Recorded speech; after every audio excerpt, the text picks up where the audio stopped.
ಭಾರತದ ಸಂವಿಧಾನದ ಪಿತಾಮಹ ಎಂದು ಯಾರನ್ನು ಕರೆಯಲಾಗುತ್ತದೆ? ಆಯ್ಕೆಗಳು: option A Mahatma Gandhiji, option B doctor B R. Ambedkar, option C Jawaharlal Nehru, option C Sardar Vallabhbhai Patel.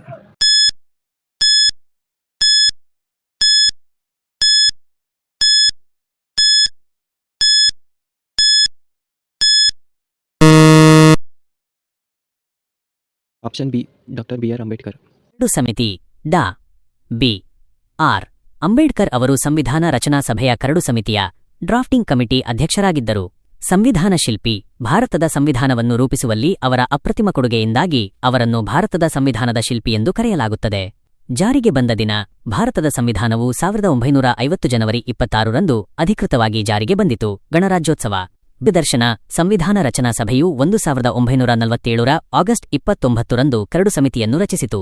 ಈ ಸಮಿತಿಯ ನೇತೃತ್ವ ವಹಿಸಿದ್ದ ಅಂಬೇಡ್ಕರ್ ಅವರು ಪ್ರಪಂಚದ ವಿವಿಧ ಸಂವಿಧಾನಗಳನ್ನು ಅಭ್ಯಸಿಸಿ ಭಾರತದ ಸಾಮಾಜಿಕ ಪರಿಸ್ಥಿತಿಗೆ ಅನುಗುಣವಾಗಿ ಉತ್ತಮ ಅಂಶಗಳನ್ನು ಅಳವಡಿಸಿದರು. ಮೂಲಭೂತ ಹಕ್ಕುಗಳು. ಪ್ರತಿಯೊಬ್ಬ ಪ್ರಜೆಗೂ ಸಮಾನತೆ ಮತ್ತು ಸ್ವಾತಂತ್ರ್ಯ ಸಿಗುವಂತೆ ಸಂವಿಧಾನದಲ್ಲಿ ಮೂಲಭೂತ ಹಕ್ಕುಗಳನ್ನು ಸೇರಿಸುವಲ್ಲಿ ಇವರ ಪಾತ್ರ ಬಹಳ ದೊಡ್ಡದು. ಆಧುನಿಕ ಮನು. ಭಾರತದ ಕಾನೂನು ವ್ಯವಸ್ಥೆಗೆ ಹೊಸ ರೂಪ ನೀಡಿದ್ದಕ್ಕಾಗಿ ಇವರನ್ನು ಆಧುನಿಕ ಮನು ಎಂದು ಕೂಡ ಕರೆಯಲಾಗುತ್ತದೆ.